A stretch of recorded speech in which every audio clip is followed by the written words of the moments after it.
What's happening, everybody? Welcome to the Niners Lounge. I'm Christy Francesco, and my goodness, it is Christian McCaffrey's world, and we're just enjoying the ride. So look, the 49ers are 4-0. There's really nothing really to complain about. I mean, there's one little thing that I think we'll get into, but look, there was a lot of questions that were answered today. The main one being that Brock Purdy is definitely the man when it comes to the San Francisco 49ers right now. And we are joined by Mav, Drew, and Mike. I'm going to kick it over to Mav. I'm going to get things started. Mav, 49ers are 4-0, man. Another 30-plus point game. They win this game against Arizona Cardinals 35-16. What did you see? Again, you already said it. It was a Christian McCaffrey game. If Christian McCaffrey not playing today, dude, we lose this game to the Cardinals. Because, I mean, one touchdown from Purdy. Well, I mean, two touchdowns, right? Because he passed one to Christian. But, Yep. yeah, if Christian's not playing, man, whew. Yep. It's That's the only thing I can say. I agree. So the Niners win 35-16. They're 4-0. They're 4-0 for the first time since 2019. And where'd they go in 2019? Yeah, I'm just going to keep it right there. They're going to host the Dallas Cowboys for Sunday Night Football next week. It was their seventh straight regular season game of 30-plus points, which ties a franchise record set back in 1948. Mike, I'm going to go over to you now, man. Then I'm going to go to Drew. Mike, what did you see out of today, man?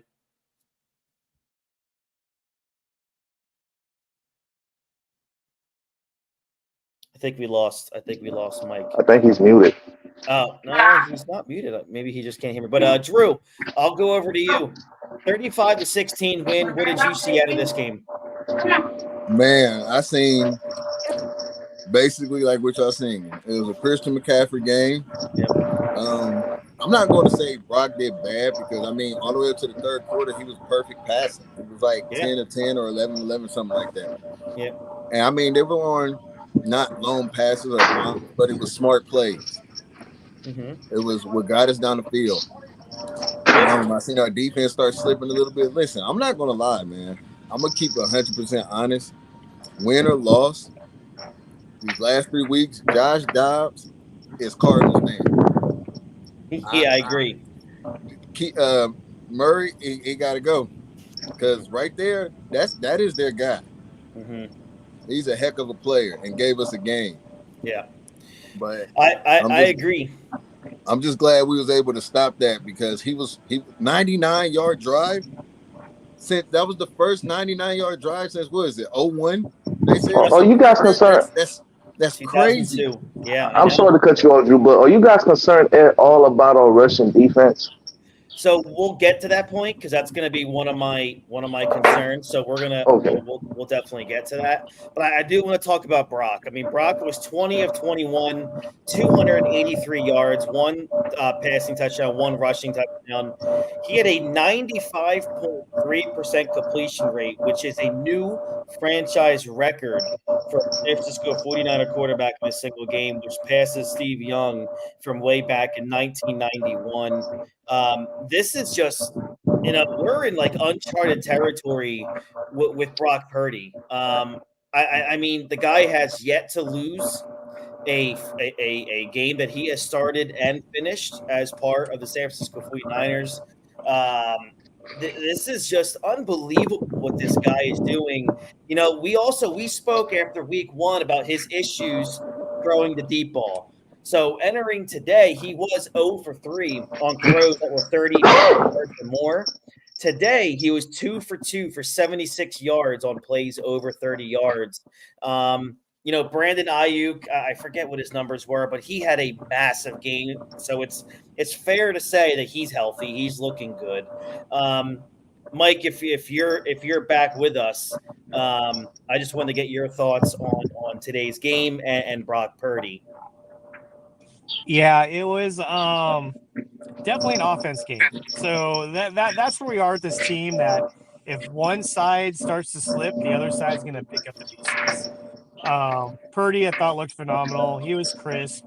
He kind of did stuff in the day to shut the naysayers up. Yeah, Christian McCaffrey day, but I gotta say that even if we didn't have McCaffrey, there probably would have been other ways. I'm not gonna think that we lost this game if Christian McCaffrey wasn't there. It was just it was a good game. I love seeing it, and I don't worry about the Cowboys next week because we just beat the team that they lost to by double digits. We covered the spread. We beat them by more than 14. Yep. It's 14 straight regular season victories now for the 49ers. They're one of the final two teams in the NFL that are undefeated, the Philadelphia Eagles. It took overtime to beat the Washington Commanders in Philadelphia earlier today. Heading back to the Niners, that was the 10th regular season game since Brock Purdy took over as quarterback. They've totaled 326 points in those games, and they've scored at least 30 in 9 of those 10 regular season starts. So again, that's what I'm saying. Like, we are, this is stuff that we haven't seen, since Steve Young. We haven't seen just complete domination from an offense, a quarterback-led offense in, 25, 30 years. Even in 2019 when this team was so good, it wasn't because of Jimmy Garoppolo. So it's hard to go back to that. But look, at the end of the day, and I'll ask you, Mike, at the end of the day, man, it is something special to have CMC back there. This dude is unquestionably the MVP of the NFL through 4 weeks. He set a franchise record today. He beat some guy named Jerry for 13 straight games with a touchdown. Mike, Mav, Drew, like, this dude is something else. This is the San Francisco CMC. Yeah. Go ahead. Sorry. When we made this trade last year, there were people that said we gave up too much. It is now looking like a steal. Give more picks away for the guy. He was a game changer. The guy is a football god that is just destroying teams. Yep. And you know what? It's a great thing for both sides. Like, we know the talent was there, right? He was good when he was healthy with Carolina, but you put him in a great offense with a great culture, and these are the results you get. I agree. Mav, you were saying?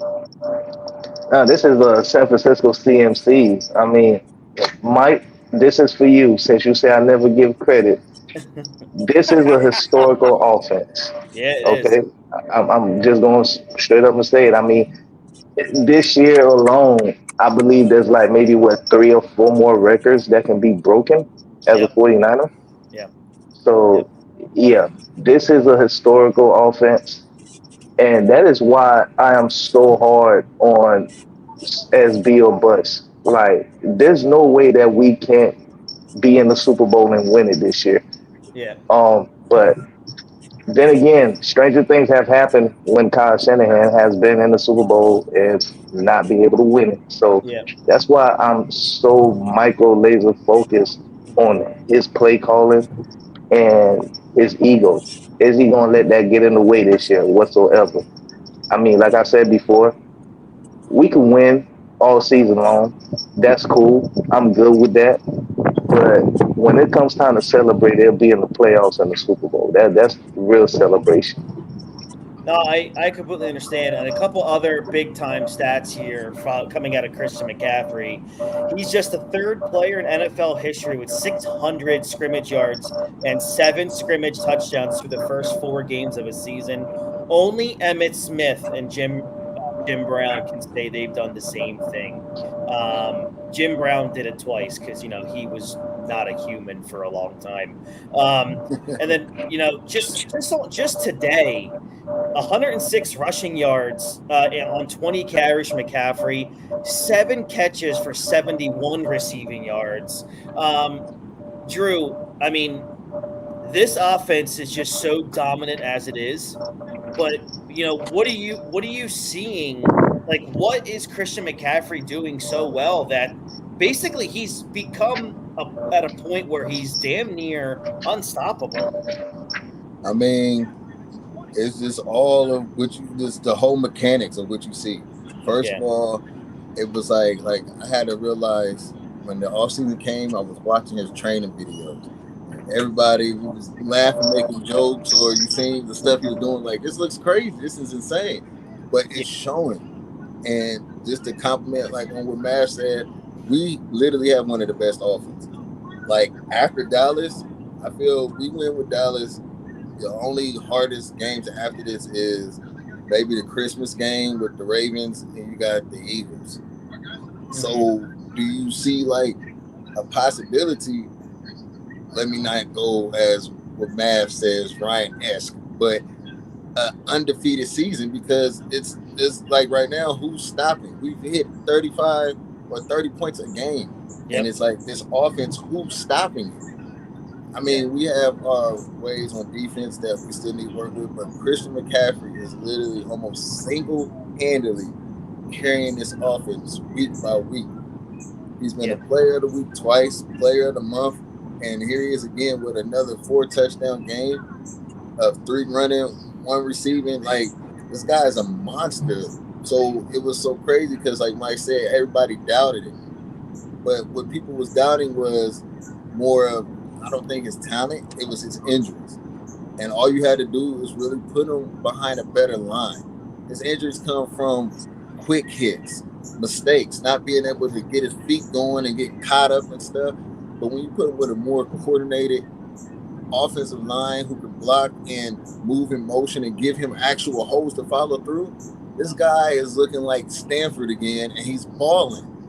Yeah. Like, he's balling.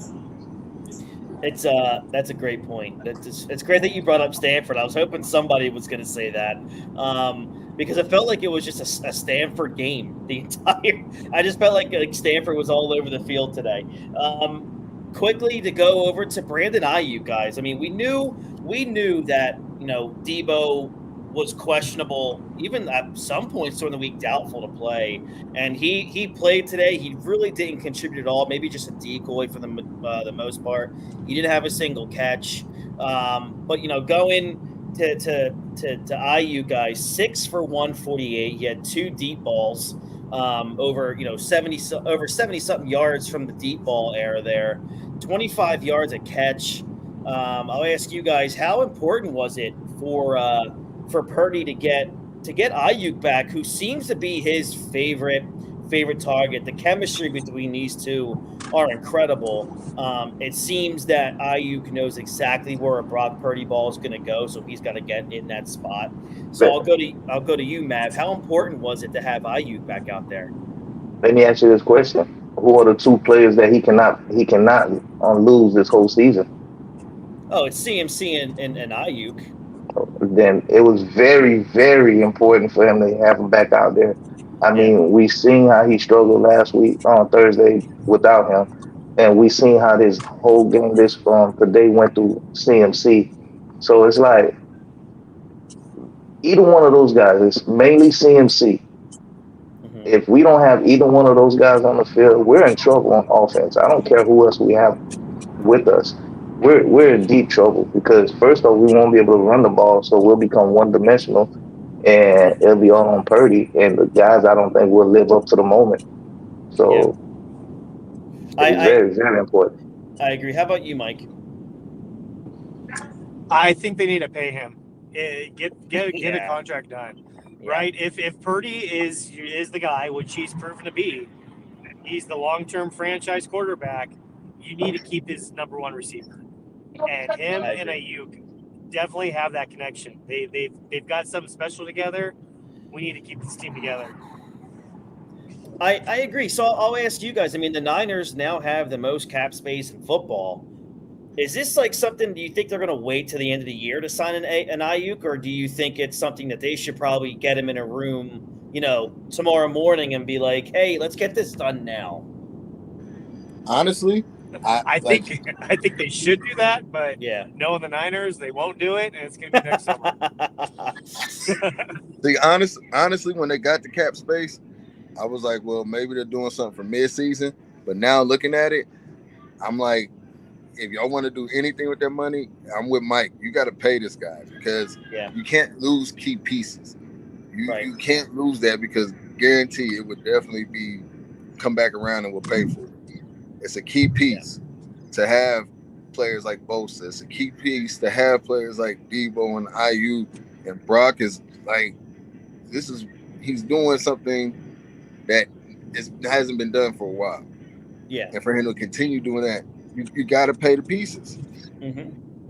And I mean, it can't go cheap, like trying to undercut them. But the best bet is to get it done now instead of waiting for the season when the price goes higher. Because let's be honest, this season goes, that price is jumping. Oh, every game he's starting, he's basically setting new single game receiving records. So it's that funny thing that people say now is, Ayuk knows the assignment and he's taking care of it very well. And that's the fact that he's playing on a contract year. And not just that, he's performing like a top 5 wide receiver in the NFL right now. And look, that's a great thing for the 49ers. It's obviously going to be a very fruitful thing for Brandon Ayuk. So yeah, I think they're in such a great position right now. And you look at a guy like Debo, who has a history of getting banged up. The guy does everything on the field. So you would think at 24, 25 years old, Brandon Ayuk is still a puppy. You might as well just lock him down now because, like you guys said, his price is only going to continue to go up, and that's just something that's there's always friction when you have a career year, which he's on pace to have, and he's going into a contract year, so his price is going to continue to go up. So let me kind of go switch gears here and go over to the defensive side of the ball. And I know, Mav, you brought it up a few minutes ago, and I want to bring it up to you. This is another game where, look, I understand, and I saw replays, and I saw the tape of Nick Bosa getting double teamed often, but my goodness, he's getting nowhere near the quarterback. And this is becoming a big worry for me, Mav.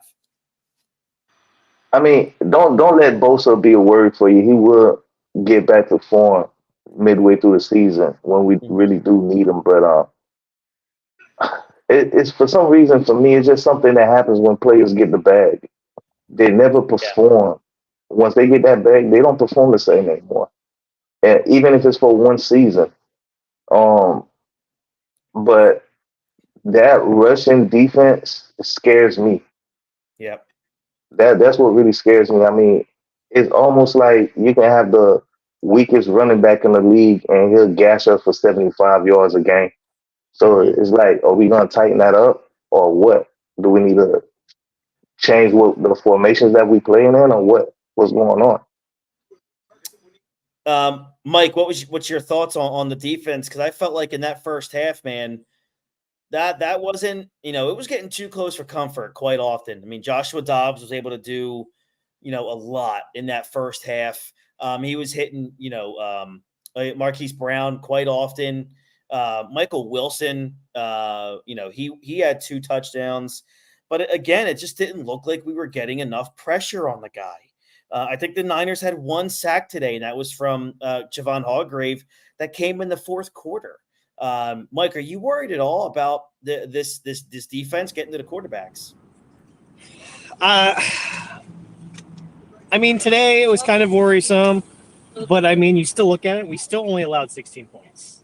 Right, of course. I think as we continue to go on, we're going to get there. Bosa's going to have his games. I want to wait to see what the kind of box stats look like with him. So I know he's not getting the sacks, but then you kind of consistently look at it, and he's still like one of the top guys getting pressure in the league. You're right. How about you, Drew?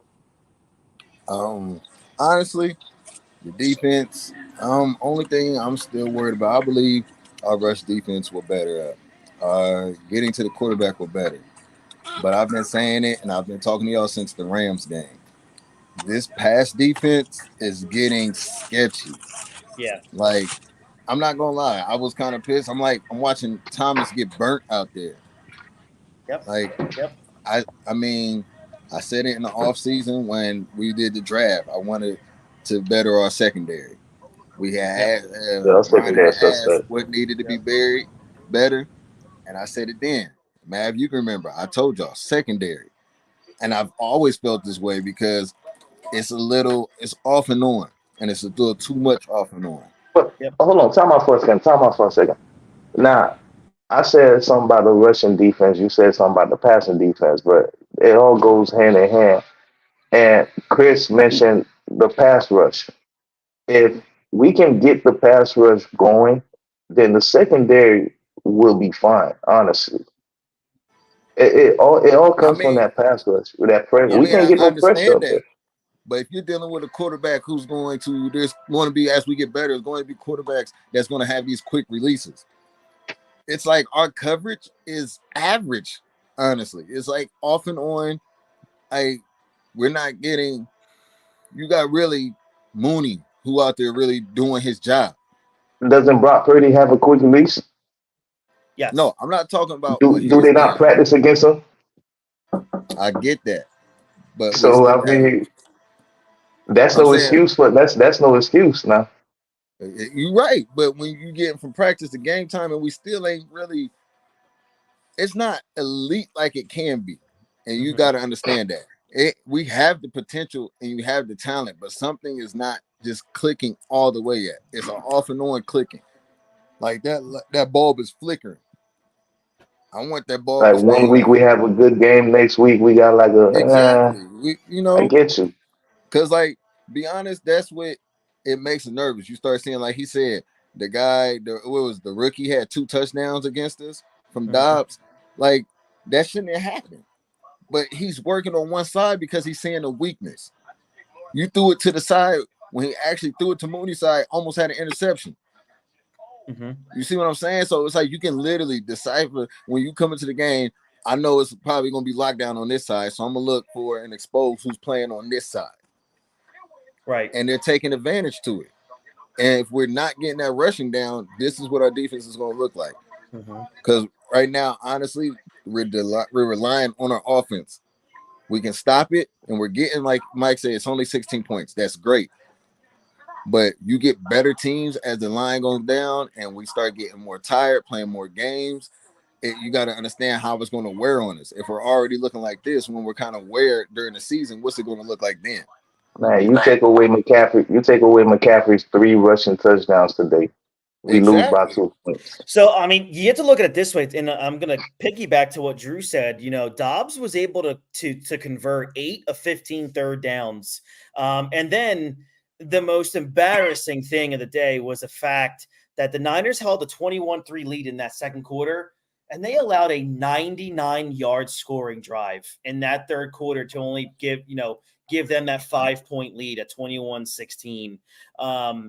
I understand, man, and I'll tell you what, I can't I don't understand what Wilkes is. I don't know what his game plan is because he has the linebackers to blitz and he doesn't blitz. And again, it's weird when we have an Eagles fan in the chat. Yeah, you guys played great today against the Washington Commanders. So They went the to overtime. I know they gave up over 30 points to the Washington Commanders. So and you look at what Steve Wilkes is doing, and Mav, you've been critical of Wilkes. I feel like game to game, we're still trying to figure out what his identity is as a coordinator. I don't feel like he blitzes enough, especially with the linebackers that he has. And then I really don't like the fact that these corners, they're not aggressive enough. They're just not. And you saw it again today. Mav, are you still questioning a little bit, or do you still have questions about Wilks as a defensive coordinator? Oh, I still have questions about Yeah. him being the DC. Um, Mhm. at times, I feel like when the defense steps up during the game, Mhm. is Kyle who's taking over, or someone like Fred Warner who's taking over. Mhm. Um, again, like I said, you pretty much hit it on the head. Right. It's not that I wanted a rah coach, but I wanted someone whose energy can transfer onto the players. And not another player's energy transferring onto the rest of the team. No, I want the head of the whole defense, who's the coach. His energy needs to be transferred onto the players. And if you Mhm. look at him, he's so subtle. He doesn't look like he gets hyped too often, nor pissed off too often. It's like he's just got that one face expression. Like you can't really tell if he's happy or sad or what kind of mood he's in. So it's like, okay, but I'm not taking anything away from his coaching. It's just his vibe to me just would throw me off as a player. Right. No, I understand. How about you, Mike? Do you have any questions whatsoever about Wilks? I mean, the results are still getting there. Like I said, we held him to 16 points. He's not that rah guy, but he's still getting stuff done. I just think he kind of lets his foot off the gas a little bit. I think he gets comfortable, and that's when he allows things to happen. I think he needs to stay aggressive the whole game. I agree. I 100% agree with you. Drew, how about you? Do you still? I mean, look again. The defense isn't really giving up a lot of points, but they're giving up significant yards. Are you okay with this whole bend don't break type defense from Wilks? What are your? Oh, Drew dropped out. But Mav, are you comfortable with the bend and don't break type defense being called by Nah, Wilks? nah, because it's gonna get to the one game that we least expect that's gonna really expose us. Mhm. And I don't want that to happen. I want us to try to tighten up everything we have right now. I know we're not going to be perfect. No one's asking the Niners to be perfect, but there are things to be fixed. There are things that we can work on, that we can get Mhm. better at. And let's tighten those things up before we get to a roadblock to where we get exposed. We don't need that. Right. No, I agree. All right, so before we get out of here, let's kind of talk about what's coming up, and that's the Dallas Cowboys Sunday Night Football. It's the biggest test of the it's the biggest test of the year so far. I think Dallas's defense scored 2 touchdowns today. They were just, I mean, they basically put Mac Jones, on the bench for the most part, with a 38-3 win. Um, are you guys? This is a defense, man, that gets after the quarterback. It gets after pretty much everybody. Um, what are your guys' opening thoughts as the Niners head into Sunday Night Football against the Cowboys at Levi Stadium, which they are opening as 3.5-point favorites? What are your guys' early thoughts on that? I'm glad they got that dominating win today, because it's going to make them overconfident to us. We have to remember this team lost to the Cardinals last week. Yeah. They got their asses handed to them, and their Mm-hmm. defense wasn't doing what it did today. It's also a very down Patriots team. It's Mac Jones. It's not us. Mm-hmm. I'm very excited. I'm very excited to be in prime time, the Yeah. brightest of the bright lights. I'll be there, and I ain't worried. Dak isn't it to me, and I think you guys talk about defense needed to make in that statement game. I think it's Mm-hmm. gonna be next Sunday. How about you, Drew? Hey, I'm gonna trust in Mike because every time Mike goes to a game, we don't lose. So, so I'm trusting in Mike for this one. But also at Mm-hmm. the same time, like I said, we just got to get on our defense this week. I hope we improve. I hope we come in there as offense.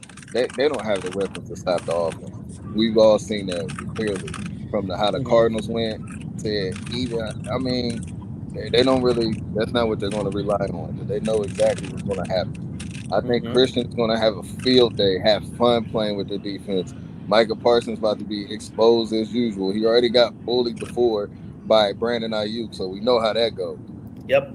Yep. So I see them getting put down again, and like I said, with this win coming, I mean this will just top your season because after that, like I said, it's, by paper, it's not looking like competition. So I can't wait for this game. Yeah. I love it. I'm going 49er out, and I'm mad because Mike gets to go and I don't. So um, Mav, close us out on your thoughts on this Cowboys game, which we'll talk about at length Um, this week. But what are your early thoughts? my early thoughts is this is a game I'm expecting to be very, very physical between both parties. Like you said, the Cowboys like to send their guys in, send the whole house, the kitchen sink, whatever they have, they want to throw it at you.